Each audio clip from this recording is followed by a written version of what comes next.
Hey everyone, hopefully you're having a good day. My name's Andy. My channel's Finding Value. I'm just going to touch on some Twitter things. I thought there was a couple of good retweets that I had, and there was some good value in them. So I'll just go over them real quick and give my opinion as we go over them. We've got Connor Sen. He says 1.2 million jobs created in the last 3 months. This isn't anything close to a recession. I agree. It doesn't seem like a recession. It seems like we have high prices, and high prices just means that it's inflationary. I also think that the real estate market is actually, I think, stronger than what most people are giving it credit for. And we are going to have to wait and see what the whole market does, the real estate market. We have to see how much it slows down, if it slows down. Everybody just thinks that it's just going to crash, and I don't think that. We don't have enough inventory yet. But I do think it will slow down. Don't get me wrong. We've got Grady here. He says, with pound uranium, we're just getting started, really. The real fireworks start above the black line. And that's that resistance line that Scott and I talk about that goes all the way back. We draw this huge resistance line, and sometimes we come up, we tap things, we bounce back off, and this is, in his opinion, an inverted shoulder head shoulder. He says the chart shows that uranium miners have not yet even begun to outperform the uranium price, which is what makes a bull. And this is what it is. It's the URA to UN ratio, and we haven't broken out yet. We're still incredibly early in this commodity bull market. And I know I did a video earlier stating that the inflation or the money that's being poured into the system could potentially slow down a little bit. I'm not talking deflation. I'm talking disinflation. And that doesn't necessarily mean that the CPI numbers will necessarily slow down. The money in the system is going to get transferred into commodities. That's that rotation of money. That's what the ratios are telling us. We know that all the money was stuck over in stocks and bonds. Now that money's got to rotate over into commodities, and we're seeing that rotation happen in front of our eyes. Some of these sectors are still very early. We'll call it, they're in their infancy of moving higher. And what you have to do is you have to be patient. You just have to relax and not have to go too crazy over all this stuff. It takes time. These things don't take quarters, they take years to not only develop, but to turn and then accelerate.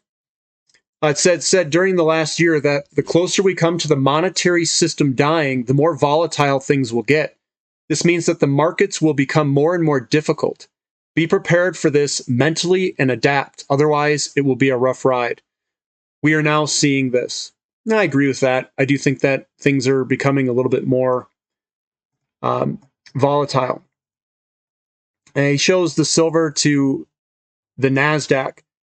And one thing I want to show you here, and we know this from our charting experience, especially from the website and the Platinum members, usually you get a little like pause section here, then you get your double bottom, and then you start to rocket higher. We are at the bottom of that double bottom, guys. The money has not rotated at all into silver, and it's just starting on the NASDAQ. What is coming is huge. So we need to be prepared for it. That's all I'm going to say.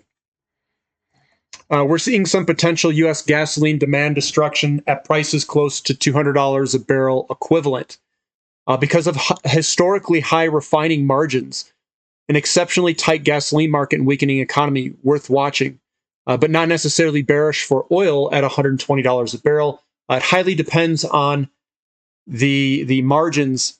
Those margins can compress and the price of oil can go up while gasoline remains the same price. Just a FYI on that one.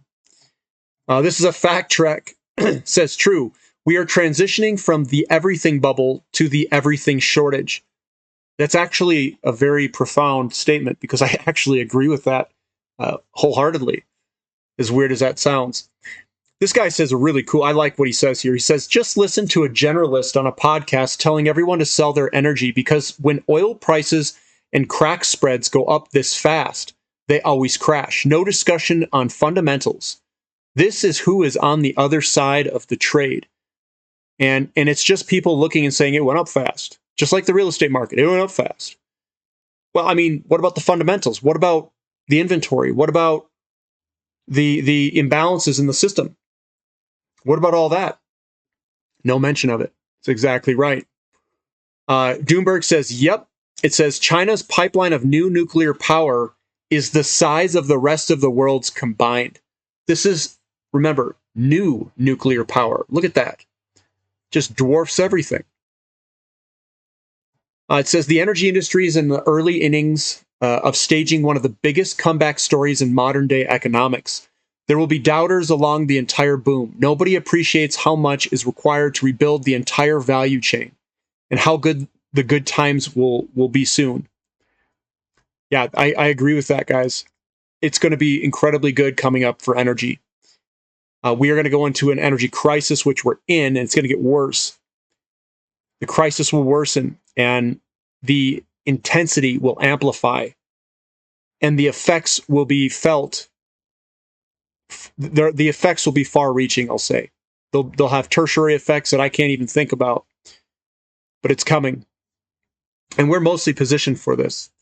I also put in here for all my reasonable people out there, never argue with stupid people. They will drag you down to their level and then beat you with experience. Mark Twain. I've got my funny thing here. Now, I've got a bunch of other stuff, but I just wanted to touch on that.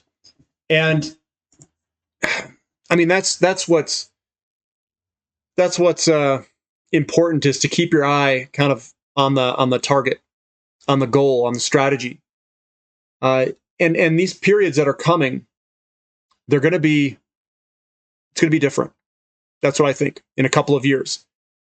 And I'm just kind of, I'm throwing stuff out there. I'm noting things. And I know people, it seems like when I note something, a lot of people are, how can I say it? Investing is more or less about living in the gray zones.